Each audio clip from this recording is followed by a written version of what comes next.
We do have a purpose. We may not be perfect people. We may not have perfect situations, but we are still significant nonetheless.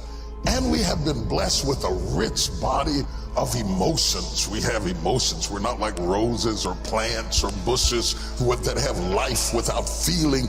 We have feelings, and when we use them properly, they are very effective in motivating you toward your destiny. I want you to be clear and understanding that purpose and passion are interconnected. Unfortunately, we live in a crazy world that we're busy all the time and everything's fast, and we are losing touch with who we are, our inner sense of passion. But it is your passion that empowers you to be able to do that thing you were created to do. We have passion through which we thrust into the throes of life to accomplish the things that we were created to do so that we can function at a higher dimension with authority and with conviction. You need passion to withstand all the obstacles that go along with your purpose. Just because you're living on purpose doesn't mean you're going to have problems. You're going to need thrust to be able to get up off the ground and to step into the field of your dreams. Even if you have not landed on the thing, at least get in the territory of the thing you are dreaming to do and that you hope to accomplish to do. And through that passion, you're able to ignite things you have never ignited before. I hear you, I hear you, I hear you. You're saying, I don't feel a thing. All of us go through times that we don't feel anything at all. But in order to ignite passion again, you have to be exposed. Get out of the boat, Peter. Walk on the water. Go do something you've never done before. Get involved. Get connected. Because when you are exposed, you see that there are more options than your contemporary situation at any age. That's the good news about it. You don't have to be cute. You don't have to be pretty. You don't have to be a size 3. You don't have to be a blonde or brunette. You don't have to be 20 or 50. At any age, you can still ignite your purpose through finding your passion. That's good news. What then do we do with the lulls in life? The dark shadows in life. We all have them. The secret pains and burdens that we have in life. Are they in fact distractions from our purpose? Absolutely not. I have never seen anybody who did extraordinary feats that didn't have extraordinary issues.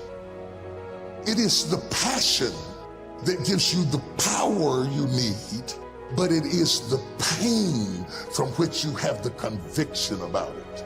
If you had not been through some pains, you would not have the burning to do what you do.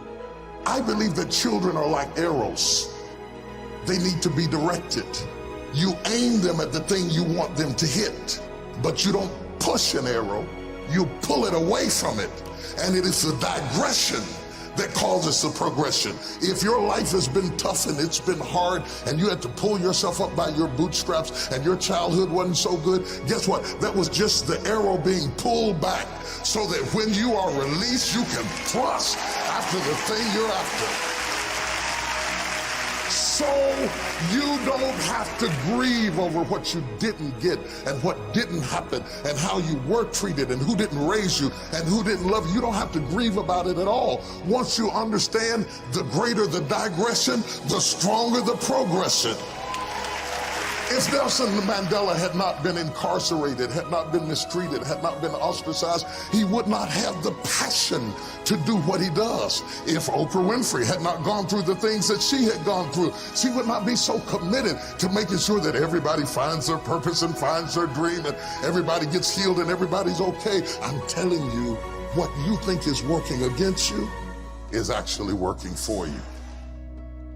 My challenge in our generation is that gradually through entertainment, through television, through media, through every way possible, we are living in a generation of the dumbing down of ideas. Because we have traded effectiveness for busyness.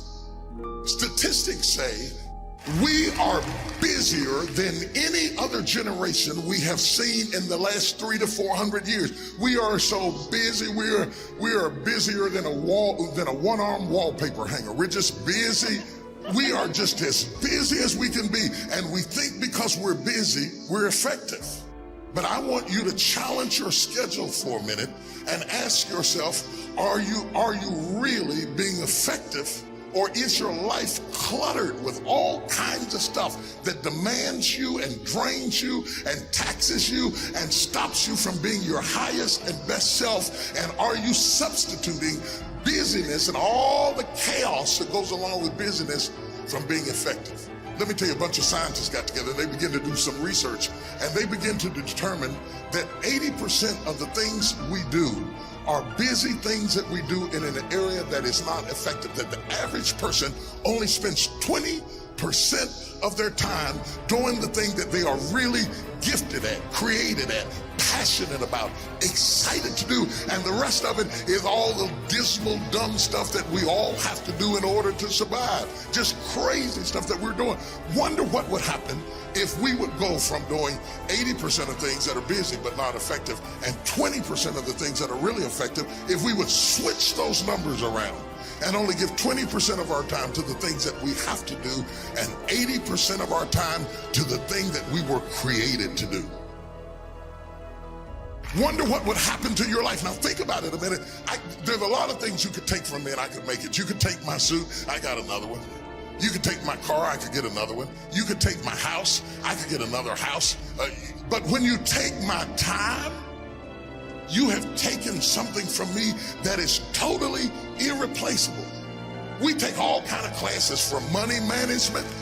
We know how to manage our money. We know how to repair our houses. We're working on our hair and our bodies and all of this kind of stuff. We do everything except the most important thing is to value our time. It takes time to be creative. You were meant to be creative. You were created in the likeness and the image of a creator, and in that likeness and in that image, you have creativity. If you had time, you would be creative.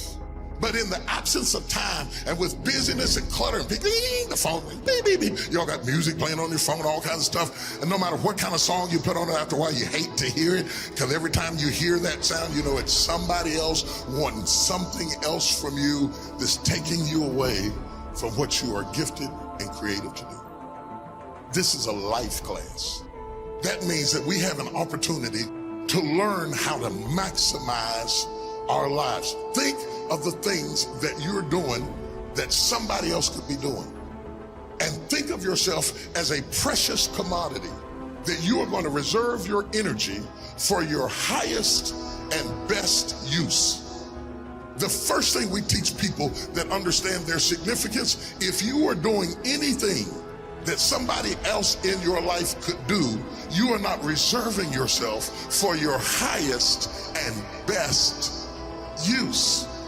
We are not using our life, our time, our energy for our highest and best use. And something in the back of this brain back here is going ding, ding, ding, ding, ding, ding, ding, ding, ding. You're missing it.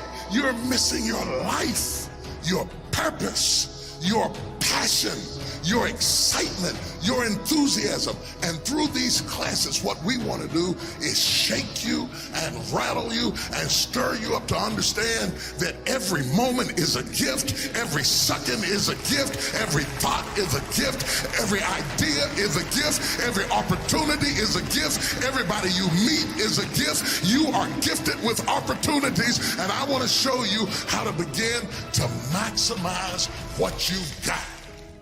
People will define you by how they met you. Whether it may be girlfriend, mother, banker, whatever it is, they define you right there. They put a period. But if you have the capacity to do more, turn that period into a comma. I tell people, don't let people put a period where God has put a comma. Explore all of your life, no matter how diverse it is. There are some people who have more capacity and they can handle more things, and there are other people who have to focus on one thing and do one thing well. You have to determine which one you are and be that. A lot of people don't know how to get over the past. They don't know how to forgive. They confuse forgiving with forgetting. You don't have to forget it to forgive it. They need to also realize that forgiveness is a gift you give yourself. It does not exonerate the perpetrator. It doesn't mean that they weren't wrong. It just means that I'm not going to be tied to what they did the rest of my life.